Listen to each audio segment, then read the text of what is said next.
G'day everyone, and welcome to another edition of the Punter's Pick. It's been a while, and it's been a big 6 months, in fact, and I looked at the last time I did one of these videos from the kitchen bench, and it was the end of November last year since I posted the last one. So I thought it was about time we dusted off the bench, twisted the top on a few tasty wines, and got glugging. I've posted heaps of videos over the past few months. I was down in the Adelaide Hills for the Crush Festival in January, and did some interviews with James Erskine, Mike Press, Larry Jacobs, and was fortunate enough also to have the rock stars from Rootstock, the Italian winemakers from that amazing festival here at Punter HQ for a glass of wine. I recorded some interviews which I'll post soon. And I've already uploaded the one I did with Fulvio Brisson, so check it out. It's been heaps of videos, but it's nice to get back and do some of these videos from the bench. I've got heaps of wines lined up to taste, so I thought rather than do that on a Pat Malone, I thought it might be nice to share them with you. And so we're kicking off tonight with a couple of GSMs. GSM is an acronym for that classic combination of varieties from the southern Rhone Valley in France: Grenache, Shiraz, Mataro, Mourvedre. South Australia, Barossa and McLaren Vale sort of dominate this blend and make some ripping examples here in Australia. These are typically savoury, spicy wines with plenty of red berries from the Grenache, the Mourvedre or Mataro, sort of bringing the funk down low with those sort of base notes. Great food wine, versatile, smashable, awesome with anything from pizza, antipasto, meats, cured meats, barbecues. It's a really enjoyable wine to drink. So I've got two very different wines here tonight. First up is a GMS from Schild Estate in the Barossa. The acronym sort of sometimes switches from, depending on which is the most dominant grape, sort of the most dominant grape appears in order. So predominantly this one is Grenache with Mourvedre and some Shiraz in there as well. It's an interesting wine. It's really interesting. You could almost mistake it for Pinot. It's got that sort of cherry on the nose, and then it's all kind of white pepper in your face, on the nose and in your palate. On your palate. Taste of white pepper.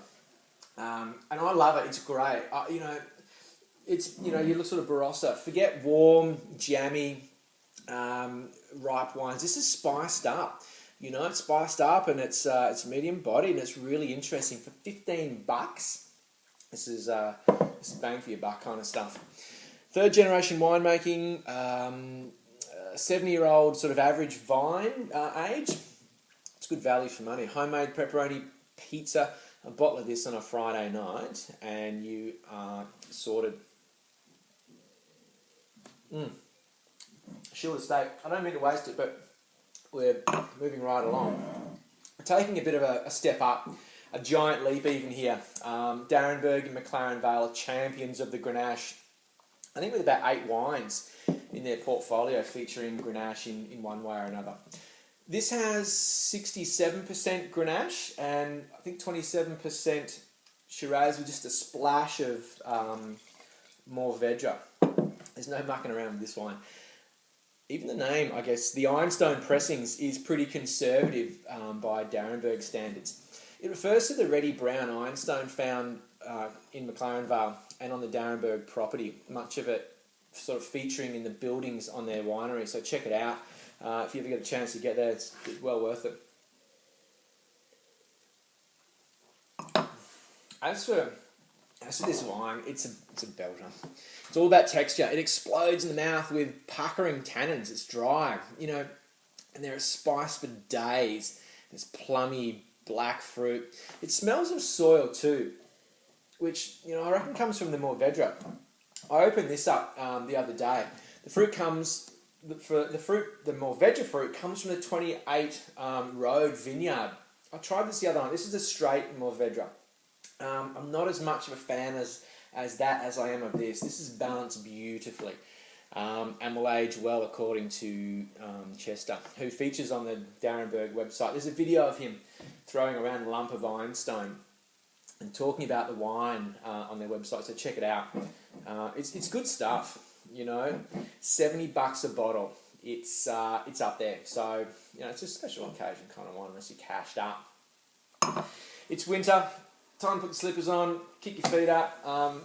Hop on the couch and, you know, open up some of these really nice red wines. Two very different ends of the spectrum here, 15, 70, do what you will with those. Next week, we're going to look at some pretty tidy Shirazes I've got kind of lined up. There's the Dead Arm, there's the Yelland and Paps Shiraz Teusner.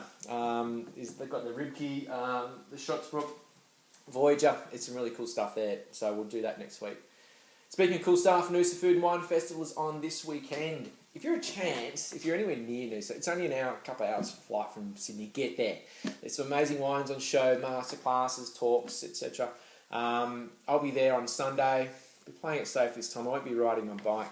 Yeah, it's Noosa. It's beautiful and definitely well worth checking out. Something else I just saw posted on Facebook today is an event hosted by Brad Hickey of Brash Higgins. Now, Brad's teaming up with Jerome Dalton of Dalton Catering, and he's putting on a pig on the spit and serving up his wines from his Omensetter vineyard in his backyard in McLaren Vale. Brad's making some wines, Jerome's cooking up some pig. It's going to be an absolute ripper of a night. Saturday the 26th of May. Sunday the 26th of May, I believe. Anyway, get on Facebook, check it out. All the details about these wines will be underneath this post somewhere. It's good to be back. And thanks for having me. I'll see you next week with some of these belters. In the meantime, get some Grenache in your glass. It's pretty tasty. Cheers.